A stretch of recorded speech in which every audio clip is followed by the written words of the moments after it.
Hello, नमस्कार. पुन्हा एकदा सगळ्यांचं आपल्या यूट्यूब चॅनलमध्ये स्वागत आहे. तर जसं की आता उन्हाळ्यामध्ये बरीचशी कामं असतात, जी पावसाळ्यासाठी आपल्याला करावी लागतात. म्हणजेच काय, तर पावसाळ्यात जे काही आपल्याला खायचं जे काही धान्य वगैरे असेल किंवा जे काही असेल, सुकवणं, वाळवणं असतील, ते आपल्याला करावी लागतात आता या उन्हामध्ये. आणि मग आपण वर्षभर ते जे काही सुकवणं, वाळवणं असतं, त्याचं आपण वापरतो. तर त्याची जी काही तयारी आहे, ती चालू तर झालीच आहे. पण त्यातलाच एक पदार्थ म्हणजे जो कोकणामध्ये ह्या दिवसांमध्ये जास्ती बनवला जातो, सगळ्या घरामध्ये बनवला जातो, ते म्हणजे पापड. पापड म्हटलं की खूप वेगवेगळ्या पद्धतीचे पापड आले. पण सगळ्यात फेमस पापड म्हणजे आमच्या इकडचे कोकणात ते म्हणजे तांदळाचे पापड. तर आपण करणार आहोत 1 किलो तांदळाचे पापड आज बनवायचे आहेत आपल्याला. कसे बनवतो, काय बनवतो हे तुम्हाला बघायला मिळेल.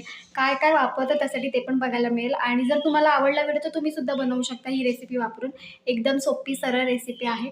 तर आता ऊन आहे, तर उन्हाचा फायदा तर आपण घेतलाच पाहिजे आणि आता मग पावसाचे पण दिवस जवळ आलेत. तर आज आपल्याला 1 किलो तांदळाचे पापड बनवायचे आहेत. तर चला डायरेक्ट बनवूया. ते पण चुलीवरती सगळं जे काही आहे ते आपण चुलीवरती बनवणार. त्याच्यानंतर मग आपण घरी बनवणार आहोत. कसे बनवले जातात, त्याच्यामध्ये काय-काय टाकलं जातं, ते सगळं तुम्हाला बघायला मिळेल. तर चला डायरेक्ट जाऊया. आणि व्हिडिओ जर आवडला तर नक्की लाईक करा, शेअर करा आणि चॅनलला सबस्क्राईब करायला अजिबात विसरू नका. आणि व्हिडिओच्या खाली जे हाईप बटन आहे, ते दाबायला तर अजिबात विसरू नका. जिथे आपण कमेंट करतो त्याच्या खालीच आहे. आणि दुसरी गोष्ट म्हणजे जर नवीन असाल तर चॅनलला सबस्क्राईब करायला अजिबात विसरू नका. फॉलो करा चॅनलला. आणि आधीचे पण व्हिडिओ आले ते पण बघा. तर चला जाऊया, तर डायरेक्ट बनवूया. आता आपण आहे ना जे काही पापड बनवतो त्याच्यामध्ये ठेचा टाकणार आहोत. तर हा ठेचा कसला आहे, तर मिरची आणि लसूण हे 2च आपण वापरलेले आहेत आणि मिरची आणि लसणाचा मस्त ठेचा केला आहे. आता ह्या पापडांमध्ये आहे ना तुम्ही लाल मिरची जरी ठेचा टाकला तरी छान वाटेल आणि हिरव्या मिरच्यांचा जरी असेल तरी चांगलं वाटेल. तर इथे जिरं आणि आपण पांढरे तीळ घेतलेले आहे ते टाकायला आणि ते पापड खार घेतला. आता मिठाचं प्रमाण आपण कमी ठेवणार आहोत कारण की पापड खारमध्ये बऱ्यापैकी मीठ असतं त्याच्यामुळे. तर हे जे पापड आहेत ना, हे वर्षभर चांगले टिकतात. वर्षभर म्हणण्यापेक्षा जास्ती काळ चांगले टिकतात. आणि जे पापड आपण बनवणार आहोत ते ह्या मशीनवरती बनवणार. मी टॅग करणार आहे हा प्रोडक्ट. जर तुम्हाला हवं असेल तर तिथून तुम्ही परचेस करू शकता. खूप छान मशीन आहे. याच्यावरती तुम्ही पुरी पण करू शकता. याच्यावरती तुम्ही पापड पण छानपैकी प्रेस करून हे करू शकतो आणि पातळ पापड होतात आणि चांगले खुसखुशीत होतात आणि तळल्यावरती पण एकदम छानपैकी ना पसरतात सुद्धा. तर आपले पापड आता सुकल्यानंतर मी तुम्हाला दाखवेनच. पण ही मशीन आहे ना, मी टॅग करेन तिथे बघा तुम्ही. खूप छान मशीन आहे. तुम्ही वापरू शकता आणि मस्त प्रेस पण होतात पापड याच्यावरती. तर आता आपल्याला जे लागणार आहे, जे काही साहित्य आहे सगळं घेतलेलं आहे आपण इथे. आता 1 किलोचे पापड आपल्याला करायचे आहेत. तर ह्याच्यामध्ये आपण 25 ते 26 ग्रॅम पापड खारा टाकणार आहोत. आता इथे पाणी उकळत ठेवलेलं आहे. त्याच्यामध्ये आपण जो काही आपण ठेचा आहे तो टाकून घेतलेला आहे. छान उकळी आली की त्याच्यामध्ये नंतर मग आपण तीळ आणि त्याच्यानंतर हे टाकणार आहोत, जिरं टाकणार आहोत आपण त्याच्यामध्ये. आता ठेचा टाकलेला आहे आणि छानपैकी चुलीवरती ठेवलेला आहे. आणि हे जे पापड आहे ना, बनवायला पण एकदम सोपे आणि लवकर होतात. कारण की कसे माहिती आहे, आता कोकणात म्हटलं की आजूबाजूचे पण माणसं आपल्याकडे येतात. त्याच्यामुळे पटकन ही कामं होतात. 1 ते दीड तासामध्ये हे पापड बनवून एकदम तयार होतात. तर इथे छानपैकी उकळी येते बघा. पापड आता तसं बघायला गेलं तर कोकणामध्ये जास्तीत जास्ती हे तांदळाचे केले जातात, पोह्यांचे केले जातात, साबुदाण्याचे एक पापड केले जातात, बटाट्याचे पापड केले जातात आणि हे असे 4-5 प्रकारचे पापड आपल्याकडे जास्ती केले जातात. ह्याच्या फेण्या पण बनवल्या जातात तांदळाच्या वगैरे. तर इथे जे काही आपण पापड खार घेतलेला आहे तो सगळा मोजून वगैरे घेतलेला आहे तो आपण टाकणार. तर पापड खार आहे ना जास्ती टाकायचं नाही कारण की कधी-कधी काय होतं, अति प्रमाणात जर पापड खार पडला ना तर मग ते खाताना ना ते लागतं. त्याचा एक स्मेल येतो त्याचा. तर एकदम असं वेगळंच लागते चव त्याच्यामुळे. तर कमी टाकायचं. तर इथे छान उकळी येईपर्यंत आपण थांबायचं. त्याच्यानंतर मग त्याच्यामध्ये आपण पीठ जे असेल ते टाकणार आहोत. आता हे जे पापड आहेत ना बनवायला पण एकदम सोपे आणि सुकवायला पण एकदम सोपे. आता हे जे पापड आहेत ना आपण उन्हात डायरेक्ट सुकवणार नाही. आधी सावलीमध्ये सुकवणार. त्याच्यानंतर थोडं ऊन आल्यानंतर आपण उन्हात टाकणार. कारण की हे जे पापड आहे ना फाटण्याचे चान्सेस जास्ती असतात. तिथे छान बघा उकळी आलेली आहे. त्याच्यामध्ये तीळ टाकलेले आहे, जिरं गेलेलं आहे आणि मस्तपैकी कलर पण बघा किती छान आला आहे. ठेचा टाकण्यामागेचं कारण आहे की ठेचा ना पापडांमध्ये असेल ना तर पापडी टेस्टी लागतात, एकदम चविष्ट लागतात आणि काहीही होत नाही. वर्षभर चांगले हे पापड राहतात. ते 1 किलोचे पापड आता आपण करायला घेतलेले आहेत. मस्त फेस बघा आलेला आहे आणि चुलीवरती मोस्टली पापडाचं पीठ जे असते ना तयार करायचं ते चुलीवरतीच केलं जातं. तर हे आमचे 1 किलोचे पापड आहेत तांदळाचे. बघूया पुढचे जर आपल्याला कुठले करायचे असतील तर त्याचे पण व्हिडिओज येतील. पण पहिले आपण तांदळाचेच करतो. ते 1 किलोचं पीठ घेतलेलं मस्तपैकी बारीक असं पीठ. छान बघा उकळी आलेली आहे. जिरंचा कलर पण मस्तपैकी आलेला आहे. आता जिराचं प्रमाण थोडं कमी ठेवलेलं आहे आम्ही. तुम्हाला जसं पाहिजे असेल तसं तुम्ही ठेवू शकता. जिरं जर तुम्ही जास्त टाकलं तर पीठ आहे ना एकदम असं हिरवं-हिरवं तुम्हाला बघायला हिरवं म्हणण्यापेक्षा थोडं येल्लोइश असं बघायला मिळेल. तर आपण थोडं कमी टाकलेलं आहे, ठेचाचा जास्त टाकलेला आहे. लसूण आणि मिरचीचा ठेचा टाकायचा. खूप छान पापड होतात आणि टेस्टी होतात पापड. तर इथे आता आपण जो काही पापड खारा आहे तो टाकलेला आहे. मीठ मगाशीच थोडं टाकलेलं आहे, जास्ती मीठ नाही टाकायचं आणि छानपैकी ना जेवढं तुम्ही उकळून घ्याल ना तेवढं पीठ तुमचं छान होईल.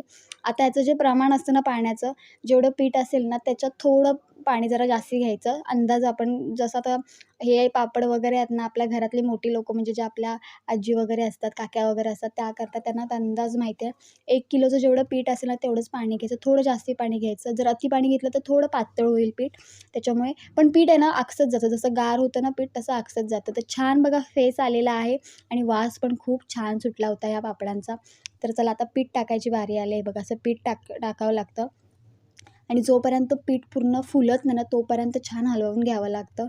आतल्या ज्या काही गुठळ्या वगैरे असतात पिठाच्या त्या पण एकदम नीट म्हणजे ज्या गुठळ्या राहू नये यासाठी छानपैकी ना मस्तपैकी हलवून घ्यायचे बघा. कलर बघा किती छान आलेला आहे पिठाला. तुम्ही जेवढं जिरं टाकाल ना तेवढा कलर त्याला चांगला येतो आणि हे जे पापड आहेत ना तुम्ही 2 ते 3 ऊनं चांगली लावलीत ना तरी खूप छान राहतात हे पापड.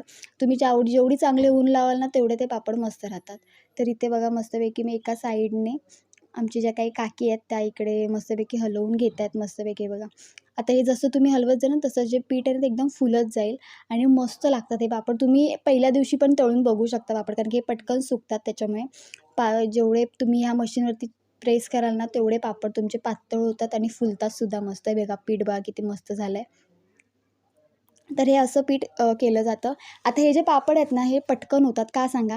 तर मेन म्हणजे आहे ना, आता आपल्या शेजारचे पाजारचे पण येतात आपल्याकडे करायला पापड, त्याच्यामुळे पटकन होऊन जातं आणि कोकणामध्ये ना, असं तुम्हाला बघायलाच मिळेल. कोणताही तुम्ही पदार्थ करायला घ्या, आपले शेजारचे येतातच करायला. नंतर आपल्याला त्यांच्याकडे पण जावं लागतं. तर ही मजा असते करायची पण आणि लवकर होतात ते पापड. 1 ते दीड तासामध्ये हे पापड बनून तयार होतात आणि संध्याकाळपर्यंत ऊन लावलं तरी तळायच्या लागीचे पापड होतात. म्हणजे थोडक्यात काय तर कडक पापड होतात.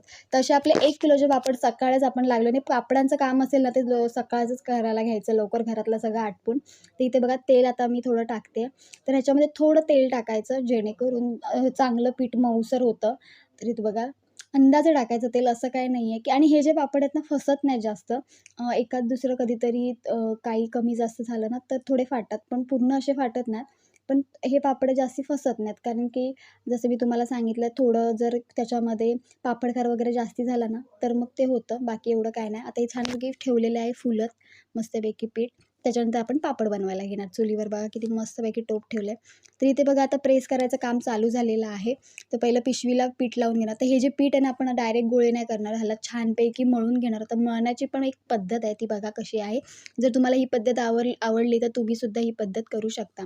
मस्तपैकी जी काही पिशवी आहे ट्रान्सपरंट तिला छानपैकी तेल लावून घ्यायचं जेणेकरून मळताना आतमध्ये पिशवीला लागणार नाही. त्याच्या आतमध्ये आपण जो काही जे पीठ आपण बनवलेलं आहे पापडांचं ते टाकणार आहोत आणि छानपैकी मळून घेणार आहोत. तुम्ही जेवढं चांगलं मळून घ्याल ना पीठ तेवढे पापड छान होतात आणि मस्त गोलसुद्धा होतात आणि मस्त मऊ-मऊसुद्धा होतात. तिथे प्रेस करायचं काम चालू झालेलं आहे. बघा असे पापड हे छानपैकी गोल होतात हे बघा. तर ही छान आहे मशीन तुम्ही यूज करू शकता. आम्ही आता 3-4 वर्षी छान यूज करतोय. तर मस्त आहे ही मशीन ऑनलाईन पण तुम्हाला मिळेल. मी टॅग करेन तिथे तुम्ही बघा. हे बघा पापड किती बारीक झाले आणि हे जे पापड आहेत ना यायला पण एकदम म्हणजे आपण जिथे आता अंथरलेलं आहे ना तिथे छानपैकी वाळत घालू ना तिथे बघा मी तुम्हाला दाखवेल. एकदम छान आहेत अजिबात चिकटत नाही किंवा काही होत नाही. मस्त पसरतात. हे बघा केवढे मोठे झालेले आहेत. तर हे बघा मी आता थोडेफार घालून घेतले आहेत. आता बाकीचे आहेत ते मी तुम्हाला दाखवते इथे बघा. काही करावं नाही लागत. फक्त थोडं वरून प्रेस करायचं आणि वर जो काही कागद आहे तो छानपैकी वरून काढून घ्यायचा. फक्त त्याच्यावरती थोडा हात फिरवायचा पापडावरती. बाकी छान चिकटतं मग साडीला आणि नंतर मग काढले जातात. आता हे सावलीमध्ये आपण सुकत ठेवणार आहात. अति पण उन्हात जर ऊन कसं असं सकाळचं तसं बघायला गेलात ना 9 नंतर तर कडक ऊन असतं. त्याच्यामुळे फाटण्याचे चान्सेस जास्त असतात. त्याच्यामुळे जास्त उन्हात नाही ठेवायचं. सावलीमध्ये सुकवायचे. चांगले सुकतात पापड. सावलीमध्ये एकदा सुकले ना की नंतर मग तुम्ही उन्हामध्ये वगैरे टाकू शकता आणि 2 ते 3 उन्हं चांगली लावायची. तर असे आमचे तांदळाचे पापड करतात. आम्ही दरवर्षी करतो. 1 ते 2 किलोचे पापड तरी बनवले जातात छानपैकी. ते बघा पूर्ण 2 खाटले भरले. हे जे खाली अंथरलेले आहेत ना, त्यांना खाटले बोलतात. त्या दोन्ही पण खाटले भरलेले आहेत त्याच्याने. थोडे आहेत त्यात आपण घरी वाळवत टाकू. तर अशा पद्धतीने आपले पापड पटकन झाले. 1 ते दीड तासात होऊन जातात. 2 ते 3 माणसं जरी हाताशी असतील ना, तरी पटकन होऊन जातात पापड आणि सकाळचं असेल तर पटकनच होऊन जातात.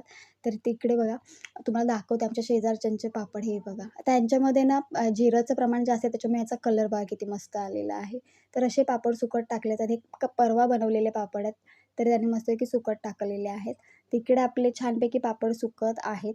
थोडे पापड आहेत ना आपले कुठे-कुठे चिरा वगैरे जातात, पण ठीक आहे तेवढं होतंच. आता हे घरी आपण थोडे टाकलेले कारण की बाहेर जागा नव्हती म्हणून. ते फॅनवरती पण सुकतात पापड. हे जे तांदळाचे पापड आहेत ते फॅनवरती सुकतात. हे बघा दुपारनंतर छानपैकी आपण जे पापड आहे ना ते उन्हामध्ये सुकत टाकले ते कलर बघा किती भारी आला. आता ह्याचा जो पुढचा व्हिडिओ आहे ना मी तुम्हाला दाखवेन की कसे सुकून होतात. आता 2 ते 3 लावू आणि बघू. जर तुम्हाला व्हिडिओ आवडला तर लाईक करा, शेअर करा आणि चॅनलला सबस्क्राईब करा. Bye bye.